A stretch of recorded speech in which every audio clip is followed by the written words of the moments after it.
नमस्कार दोस्तों, आज हम रीजनिंग का प्रैक्टिस सेट 14 देखेंगे। यदि आप एसएससी, रेलवे या अदर किसी भी स्टेट एग्जाम्स की तैयारी कर रहे हो तो ये प्रैक्टिस सेट आपके लिए काफ़ी इंपॉर्टेंट है, क्योंकि इस प्रैक्टिस सेट में जो प्रश्न दिए गए हैं इन्हीं टाइप के प्रश्न आपकी परीक्षाओं में पूछे जाएंगे।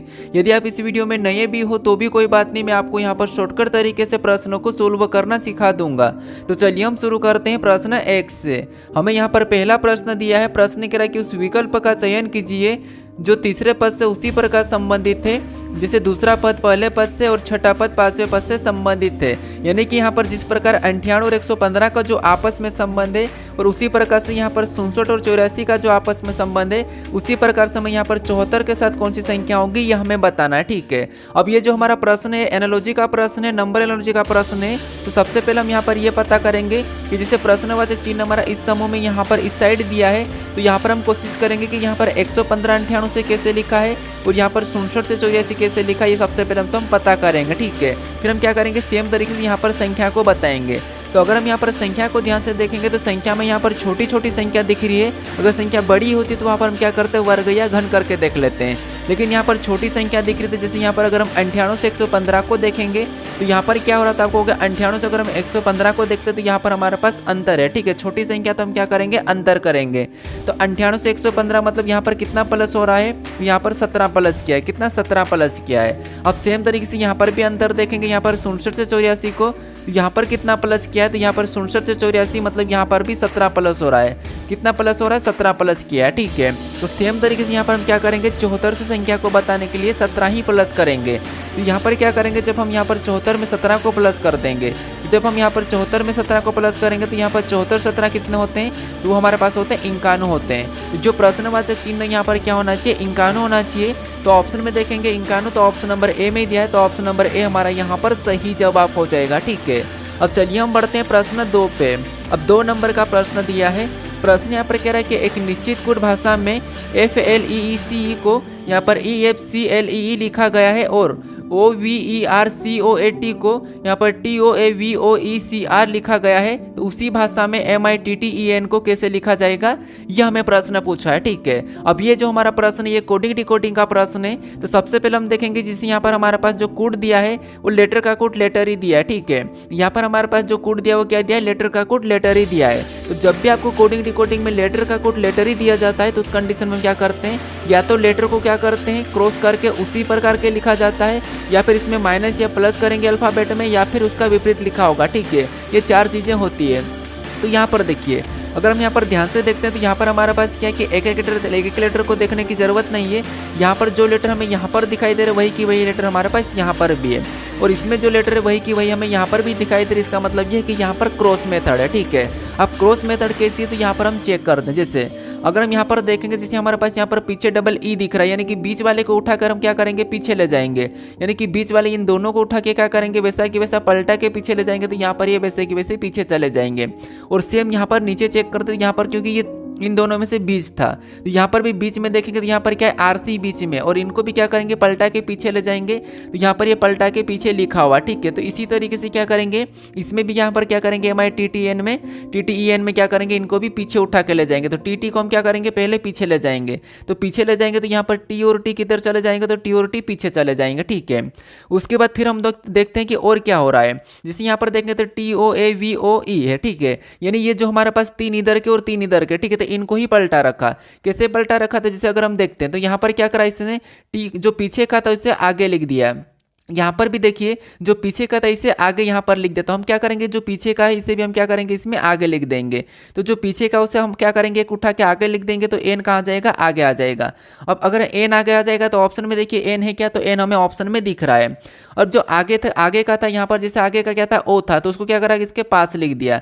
तो हम भी क्या करेंगे, यहाँ पर इसके पास लिख देंगे। क्या करेंगे, यहाँ पर इसके पास लिख देंगे, तो यहाँ पर एम आ जाएगा। ठीक है, उसके बाद हमारे पास यहाँ पर 2 और बचे हैं। जैसे 2 और बचे तो यहाँ पर क्या करा इसने, जैसे यहाँ पर क्या करा था, सी को क्या करा था, इधर उठा के ले आया था पहले, और एल को उसके बाद, क्योंकि यहाँ पर देखिए 2 और घुमा रखा है। यहाँ पर भी देखिए सबसे पहले इसने क्या करा था, इधर से ए को उठा लिया था और ए को, इधर से वी और ई को उठा रखा। तो हम भी क्या करेंगे, सबसे पहले यहाँ पर ई को उठा लेंगे, तो ई को उठाएंगे तो यहाँ पर लिखेंगे, और यहाँ पर आई को उठा लेंगे तो आई यहाँ पर आ जाएगा।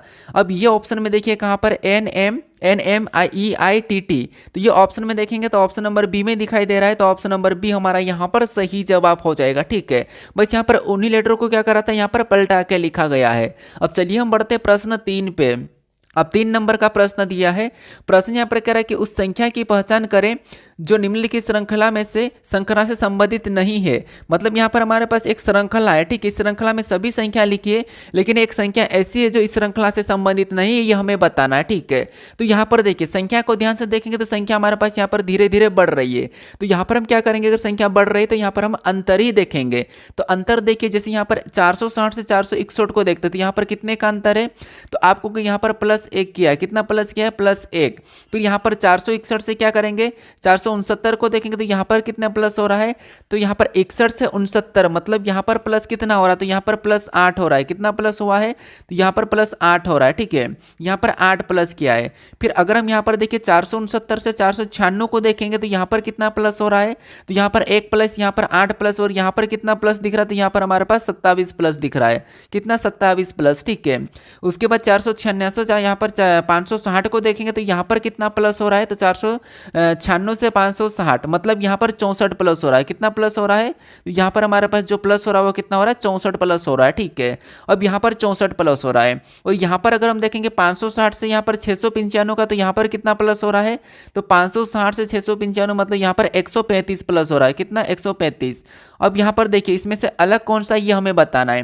तो यहाँ पर अगर हम संख्या को ध्यान से देखेंगे तो यहाँ पर 1 प्लस मतलब ये 1 का घन है, और 2 मतलब यहाँ पर 8 प्लस मतलब 2 का घन है, यहाँ पर 27 प्लस मतलब 3 का घन है, उसके बाद यहाँ पर 64 मतलब प्लस मतलब 4 का घन है।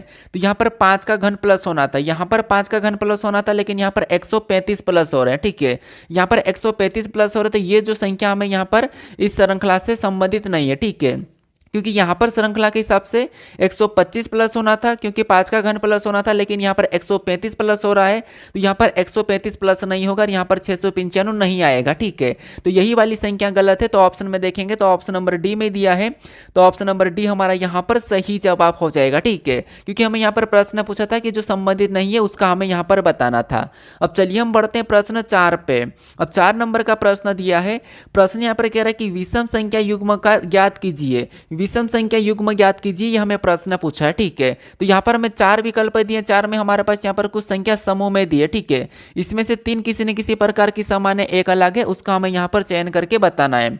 तो यहाँ पर देखिए, जैसे अगर हम यहाँ पर देखें तो यहाँ पर क्या है, 3333 है और 6666 है, यहाँ पर 4444 है, यहाँ पर 8888 है, उसके बाद यहाँ 2222 है, यहाँ पर 4444 है, फिर 5555 है, 7777 है।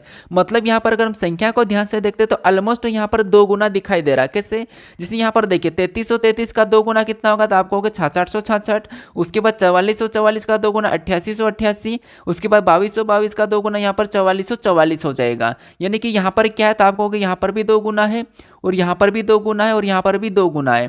अब नीचे देखेंगे तो इसमें 2 गुना नहीं हो रहा है। ठीक है, इसमें 2 गुना नहीं हो रहा है, मतलब यहाँ पर 2 गुना नहीं है, तो यही वाला हमारा इस समूह से मतलब विषम संख्या युग्म है। ठीक है, यही वाला हमारा विषम है, तो ऑप्शन नंबर यहाँ पर कौन सा वाला, डी वाला सही जवाब हो जाएगा, क्योंकि बाकी संख्या में 2 गुना हो रहा था। अब चलिए हम बढ़ते हैं प्रश्न 5 पे। अब 5 नंबर का प्रश्न दिया है। प्रश्न यहाँ पर कह रहा है कि नीचे दी गई आकृति में कितने त्रिभुज है, यानी इस आकृति में कितने त्रिभुज है ये आपको बताना है। ठीक है, देखिए त्रिभुज काउंट करने की एक ट्रिक होती है, तो मैंने आपको हर बार बता रखा हूं कि जैसे ये हमारे पास एक त्रिभुज है। ठीक है, ये कैसा त्रिभुज है, तो ये हमारे पास सिंगल त्रिभुज है, लेकिन इसमें एक और बड़ा त्रिभुज बनता है। जैसे यहाँ पर मैं लाइन खींच दूं इसके बीच में, तो यहाँ पर कितने त्रिभुज हो जाएंगे, तो आपको यहाँ पर फिर हमें क्या करना होता है और गिनना पड़ेगा। जैसे ये 1 है तो यहाँ पर 1 2 3 फिर 4 फिर 5 फिर 6 ऐसे बताते हैं, लेकिन आपको ऐसा नहीं बताना। इसमें क्या करना होता है कि हम क्या करते हैं, यहाँ पर कॉलम में संख्या लिखते हैं, उस संख्या लिखने के बाद सभी को जोड़ देते हैं, तो सभी को जोड़ेंगे तो यहाँ पर कितने हो जाएंगे, 6 हो जाएंगे। तो इस त्रिभुज में 6 त्रिभुज है। ठीक है, ये तो आपको पता होगा, ये पता भी होना चाहिए। ठीक है, अब यहाँ पर ऐसी कोई आकृति हमें दिख नहीं रही कि यहाँ पर हम ट्रिक लगा सकते हैं, अंदर कोई पैटर्न बनता हुआ नहीं दिख रहा है, तो यहाँ पर हम क्या करेंगे, सिंगल को ही गिन लेंगे। ठीक है, यहाँ पर क्या करेंगे, सिंगल को गिनेंगे। सिंगल को गिनेंगे तो एक हमारा यहाँ पर है एक, उसके बाद ये 2 है, फिर ये 3 है, फिर ये 4 है, ये फिर 5 है, ये 6 है। ठीक है, 6 के बाद ये 7 है, फिर ये 8 है, ये 9 है, ये 10 है, ये 11 है, 11 के बाद ये 12 है, ये 13 है, फिर 14 है, फिर यहाँ पर 15 है, फिर ये 16 है, फिर 17 है। मतलब टोटल अगर हम यहाँ पर त्रिभुज की बात करें तो हमें यहाँ पर कितने दिखाई दे रहे हैं, 17 दिखाई दे रहे हैं। ठीक है, क्या आपको और भी यहाँ पर कहीं से बनता हुआ दिखाई दे रहा है? तो आपको हमें यहाँ पर और भी बनता हुआ नहीं दिखाई दे रहा है। तो 17 अगर हम ऑप्शन में देखते हैं तो ऑप्शन नंबर हमें यहाँ पर बी में दिया है, तो ऑप्शन नंबर बी हमारा यहां पर सही जवाब हो जाएगा। ठीक है, कभी कभी हम क्या करते हैं कि सिंगल ही गिनना होता है, लेकिन हम कंफ्यूज हो जाते हैं और वहां पर भी हम सही नहीं गिन पाते। ठीक है, क्योंकि यहां पर जो छोटा सा छोटा दिख रहा है ये भी एक त्रिभुज ही बन रहा है। ठीक है, अब चलिए हम बढ़ते हैं प्रश्न 6 पे। अब 6 नंबर का प्रश्न दिया है। प्रश्न कह रहा है कि भिन्न अक्षर समूह का चयन कीजिए। मतलब वापस से जैसे हमने अभी संख्या को अलग बताया था वैसे आपको यहाँ पर अक्षरों में से एक अलग बताना। तो यहाँ पर देखिए ऑप्शन हमें 4 दिए हैं, तो इसमें से कौन सा अलग है ये आपको बताना। तो यहाँ पर देखिए हर किसी प्रश्नों को आप खुद से भी सोल्व करने की कोशिश करें, बाकी मैं आपको यहाँ पर सोल्व करके बता रहा हूँ। ठीक है, तो यहाँ पर देखिए यहाँ पर हम क्या करेंगे, यहाँ पर हम एक लेटर को देखेंगे कि एक के बाद एक लेटर कैसा लिखा है। जैसे यहाँ पर अगर हम डी से जे को देखें तो डी से जे कितना प्लस हो रहा है ABCD में, तो आपको डी से जे मतलब यहाँ पर कितना प्लस हो रहा है, 6 प्लस हुआ है। फिर यहाँ पर क्या करेंगे हम सभी में एक एक को देख लेते हैं। जैसे यहाँ पर देखिए बी से एच को देखेंगे तो यहाँ पर कितना प्लस हुआ, तो यहाँ पर भी 6 प्लस हुआ है। पी से टी को देखें तो यहाँ पर कितना प्लस हुआ, तो यहाँ पर 4 प्लस हो रहा है। और यहाँ पर क्या करेंगे एच से एन को देखें तो यहाँ पर भी 6 प्लस हुआ है। तो आपको यहाँ पर पहले ही पूरा चेक करने की जरूरत नहीं, हमें ऑप्शन नंबर सी ही अलग दिख रहा है, क्योंकि यहाँ पर भी 6 प्लस हुआ, यहाँ पर भी 6, यहाँ पर भी 6, लेकिन ऑप्शन नंबर सी वाले में पी से टी मतलब 4 प्लस हुआ है। तो यही वाला हमारा यहाँ पर भिन्न अक्षर समूह है, तो यही वाला असंगत है, तो सीधा हम यही वाला लगा देंगे, पूरा चेक करने की जरूरत नहीं है। ऑप्शन नंबर सी हमारा यहाँ पर सही जवाब हो जाएगा। ठीक है, आपको यहाँ पर पूरा चेक करने की जरूरत नहीं है। अब चलिए हम बढ़ते हैं प्रश्न 7 पे। अब 7 नंबर का प्रश्न दिया है। प्रश्न यहाँ पर कह रहा है कि 5 सदस्यों वाले परिवार में 5 सदस्यों वाले परिवार में पी क्यू की बहन है। मतलब ये हमारा रक्त संबंध वाला प्रश्न। ठीक है, यहाँ पर क्या कर रहा है कि 5 सदस्यों वाले परिवार में पी क्यू की बहन है। मतलब जो पी है, ठीक है, जो ये पी है ये क्या है, तो ये क्यू की बहन है। तो यहाँ पर हम क्या करेंगे, पी क्यू की बहन है तो यहाँ पर हम पी क्यू की बहन बना लेंगे। पी क्या है, तो पी हमारे पास यहाँ पर क्यू की बहन है, तो यहाँ पर मैंने क्या करा, क्यू की बहन को बना लिया। तो पी क्यू की बहन है। उसके बाद आगे प्रश्न क्या करा, आगे करा कि और आर क्यू का माँ है। मतलब आर क्यू की माँ है। ठीक है, जो आर है ये क्यू की माँ है, तो क्यू की माँ इसका मतलब ये कि आर ऊपर लिखा जाएगा। तो यहाँ पर मैं थोड़ा सा इसको नीचे बनाता हूँ, जिससे 5 सदस्यों वाले परिवार में यहाँ पर पी क्यू की बहन है, तो यहाँ पर मैं पी क्यू की बहन बनाता हूँ। तो यहाँ पर पी क्यू की बहन है, तो पी क्यू की बहन है, तो ये बहन बनाया। उसके बाद पी क्यू की बहन है। ठीक है, आगे प्रश्न कह रहा है कि आर क्यू की माँ है। यहाँ पर कह रहा है कि आर जो है क्यू की माँ है, तो आर को हम क्या करेंगे, ऊपर लिखेंगे। तो आर क्यू की माँ है, तो यहाँ पर हम माइनस लगा लेंगे क्योंकि एक महिला है। उसके बाद आगे प्रश्न करें कि एस आर का पिता है। जो एस है ये आर का पिता, तो यहाँ पर एस को क्या करेंगे और भी ऊपर लिखेंगे, क्योंकि जो एस है ये आर का पिता, तो यहाँ पर हम प्लस लगा लेंगे। ठीक है, उसके बाद आगे कह रहा है कि और टी एस की माँ है। जो टी है ये एस की माँ, तो यहाँ पर टी को क्या करेंगे और ऊपर लिखेंगे, क्योंकि ये एस की माँ है। तो यहाँ पर मैंने माँ बना के यहाँ पर और यहाँ से ऊपर लिखा है। ठीक है, अब यहाँ पर प्रश्न क्या पूछ रहा है, तो प्रश्न कह रहा है कि पी एस से कैसे संबंधित है। यानी यहाँ पर देखिए पी एस से कैसे संबंधित, यानी कि यहाँ पर एस का पी क्या लगेगा ये हमें बताना है। तो यहाँ पर देखिए एस का पी क्या लगेगा, तो एस कहाँ पर है, तो आप कहोगे एस यहाँ पर है, और एस का पी क्या लगेगा, तो यहाँ पर देखिए एस है। ठीक है, एस की कौन है, पुत्री है, और पुत्री की ये पुत्री है। तो पुत्री की पुत्री क्या लगती है, तो आप कहोगे पुत्री की पुत्री क्या लगती है, तो हमारी जो पुत्री की पुत्री या तो पोती लगती है, अगर पोती ऑप्शन में नहीं है तो आपको पता है कि नातिन भी लगती है। तो नातिन देखिए भतीजी तो लगेगी नहीं, ऑप्शन नंबर बी नहीं होगा, माँ भी नहीं लगेगी, बेटी भी नहीं लगेगी। तो यहाँ पर एस का जो पी है क्या लगेगा, तो ये नातिन या पोती लगेगा। तो ऑप्शन नंबर देखिए ए में दिया है नातिन, तो ऑप्शन नंबर ए हमारा यहाँ पर सही जवाब हो जाएगा। ठीक है, कौन सा, ऑप्शन नंबर ए। अब चलिए हम बढ़ते हैं प्रश्न 8 पे। अब 8 नंबर का प्रश्न दिया है। प्रश्न यहाँ पर कह रहा है कि प्रत्येक समुच्चय की संख्याएं एक निश्चित तरीके से एक दूसरे से संबंधित है। तो यहाँ पर हमें बताना कि जैसे इस कोष्टक में एक दूसरे से संख्या संबंधित है, यहाँ पर एक दूसरे से संबंधित है, उसी प्रकार यहाँ पर संबंधित के हिसाब से जो प्रश्नवाचक चिन्ह है यहाँ पर कौन सी संख्या होगी यह हमें बताना है। तो देखिए सबसे पहले तो हमें यह कोशिश करना कि जैसे ये प्रश्नवाचक चिन्ह है, ठीक है, जो प्रश्नवाचक चिन्ह हमारा इस तरफ है, तो हम कोशिश करेंगे कि यहाँ पर इधर वाली संख्या को यहाँ पर कैसे लिखा है। अगर हम यहाँ पर 3 और 5 को यहाँ पर एक ही तरीके से पता कर लेंगे तो सेम तरीके से फिर हम यहाँ पर क्या करेंगे, जो प्रश्नवाचक चिन्ह है यहाँ पर संख्या को बता देंगे। तो यहाँ पर देखिए जैसे यहाँ पर इन दो संख्याओं को ऐसा क्या करके मैं यहाँ पर 3 मिले, और सेम तरीके से इन दो संख्या को भी ऐसा क्या करके मैं यहाँ पर 5 मिले, ठीक है। और एक ही तरीका लगाना है। तो यहाँ पर अगर हम माइनस करते तो माइनस करने पर यहाँ पर कितना मिल रहा है, तो आपको 18 में से 12 को घटाएंगे, मतलब अंदर कितने का है, 6 का है।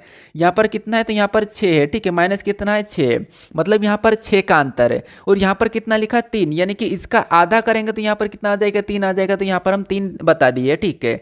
सेम तरीके से यहाँ पर भी क्या करेंगे, इनका अंतर देखेंगे, 30 में से 20 को घटाएंगे तो यहाँ पर कितना आएंगे, 10, और 10 का भी आधा करेंगे तो कितना होगा, 5, और 5 अभी यहाँ पर लिखा है।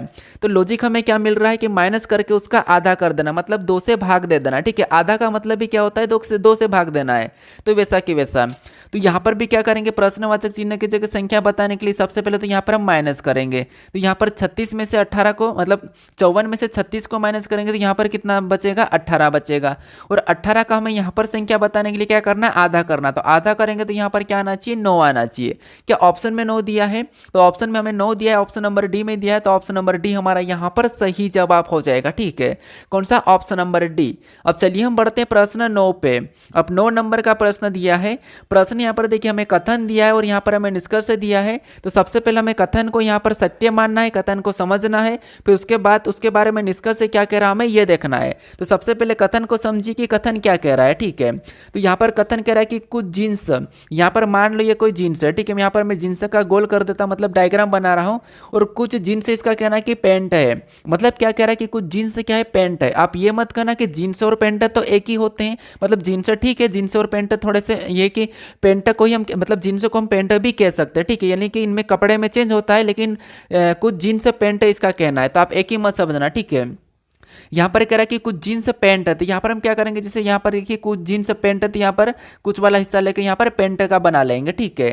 तो कुछ जीन्स पेंट है। उसके बाद आगे क्या कह रहा है, दूसरा वाला कह रहा है कि कोई पेंट शर्ट नहीं है। इसका कहना है कि कोई भी पेंट शर्ट नहीं है। तो जो कोई पेंट है वो शर्ट नहीं है, तो यहाँ पर क्या करेंगे, शर्ट का अलग बनाएंगे और यहाँ पर करेंगे अलग, और यहाँ पर बनाएंगे कोई भी नहीं, तो यहाँ पर क्रॉस लगा देंगे, ठीक है। क्योंकि कोई भी पेंट शर्ट नहीं है, तो यहाँ पर कोई भी नहीं करके हमने यहाँ पर क्रॉस लगा दिया।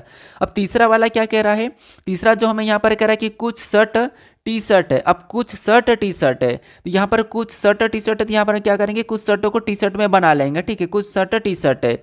अब हमें यहाँ पर निष्कर्ष इसके बारे में क्या करा ये देखना है। तो यहाँ पर पहला निष्कर्ष करा कि कुछ टी शर्ट क्या है, शर्ट है। कुछ टी शर्ट क्या है, शर्ट है। तो ये तो बात हमें यहाँ पर दिखी है यहाँ पर, और हमें कहा भी था कि कुछ शर्ट टी शर्ट है। तो कुछ शर्ट अगर टी शर्ट है तो कुछ टी शर्ट भी शर्ट होगी। तो यहाँ पर पहला वाला तो सही कह रहा है, ठीक है, पहला वाला सही कह रहा है। अब दूसरे को देखेंगे। दूसरा कह रहा है कि कुछ टी शर्ट क्या है, जीन्स है। यहाँ पर कह रहा है कि कुछ टी शर्ट जीन्स है। क्या आपको यहाँ पर कुछ टी शर्ट जीन्स दिख रही है क्या, तो नहीं, हमें यहाँ पर कुछ टी शर्ट जीन्स नहीं दिख रही है। और यहाँ पर हमें जीन्स और टी शर्ट का कुछ कहा भी नहीं था, कथन में भी नहीं कहा। हाँ, अगर हम यहाँ पर ये कहते हैं कि संभावना है या कुछ टी शर्ट की जींस होने की संभावना, तो हम कह सकते थे, लेकिन यहाँ पर नहीं है, अभी कुछ ऐसा नहीं है, ठीक है। क्या आप ये भी नहीं कह सकते कि ये ऐसा भी तो हो सकता है, लेकिन हम यहाँ पर 100% नहीं है, तो हम यहाँ पर हम संभावना बता सकते हैं, ठीक है। तो इसको पूरी तरह से सही नहीं मानेंगे, तो यहाँ पर केवल की केवल निष्कर्ष पहला अनुसरण कर रहा है। तो ऑप्शन नंबर डी में दिया है, तो ऑप्शन नंबर डी हमारा यहाँ पर सही जवाब हो जाएगा, ठीक है। कौन सा, ऑप्शन नंबर डी। अब चलिए हम बढ़ते हैं प्रश्न 10 पे। अब 10 नंबर का प्रश्न दिया है। प्रश्न यहाँ पर कह रहा है कि नीचे दिया गया वेन आरेख चाय, उसके बाद कॉफ़ी, उसके बाद सूप के लिए लोग की पसंद को दर्शाता है, ठीक है। अब यहाँ पर जो प्रश्न हमें कह रहा है कि कितने लोग चाय और कॉफ़ी दोनों पसंद करते हैं, यानी हमें यहाँ पर आकृति का अध्ययन करना है, फिर उसके बाद बताना है। तो जैसे यहाँ पर इसके अंदर जितनी भी संख्या वो सभी की सभी, मतलब जितनी भी संख्या वो सभी की सभी अपना आप में क्या है, तो वो चाय है। उसके बाद यहाँ पर देखिए साइड में जो दिया है कॉफ़ी है, इसके अंदर जितनी भी संख्या वो अपने आप में क्या होगी, ये अपने आप में कॉफ़ी होगी, ठीक है। मैं केवल अपने आप में बात कर रहा हूँ। उसके बाद यहाँ पर इसके अंदर जितनी भी संख्या वो सभी की सभी अपने आप में क्या है, तो ये सूप है, ठीक है। ये क्या है, सूप है। अब हमें जो प्रश्न कह रहा है वो क्या कह रहा है कि यहाँ पर कह रहा है कि कितने लोग चाय और कॉफ़ी दोनों पसंद करते हैं, यानी कि कितने लोग ऐसे हैं जो चाय और कॉफ़ी दोनों को पसंद करते हैं। तो दोनों को पसंद करने वाला, इसका मतलब ये है कि हमें यहाँ पर सूप को तो लेने की ज़रूरत नहीं या लेने की ज़रूरत है। तो यहाँ पर देखिए हमें सूप का ऐसा हटाने और कुछ भी नहीं कहा, ठीक है। तो ऐसे कितने लोग हैं जो चाय और कॉफ़ी दोनों को पसंद करते हैं, तो वैसे तो हमें 13 लिख रहा है, 13 दिख रहा है, ठीक है। लेकिन 13 8 कितने होते हैं, तो आपको 13 8 हम यहाँ पर क्या करेंगे, 21 लगाएंगे। क्यों 21 लगाएंगे, क्योंकि ये भी 8 लोग ऐसे हैं जो चाय और कॉफ़ी दोनों को पसंद करते हैं, सूप को भी पसंद करते हैं, लेकिन सूप को भी पसंद कर इसका मतलब देखिए सबसे पहले तो हम 14 को तो लगा नहीं सकते क्योंकि ये चाय और सूप को पसंद कर रहे हैं, और 29 तो केवल कॉफ़ी और 30 केवल चाय है। उसके बाद 12 को देखें तो सूप और कॉफ़ी है, और 20 को देखें तो ये केवल सूप को है। ठीक है, अब हमारे पास यहाँ पर 2 बच्चे हैं, तो आपको यहाँ पर 13 लगाना चाहिए, फिर 8 करना चाहिए। 8 तो ऑप्शन में है नहीं, तो 13 ऑप्शन में दिया है।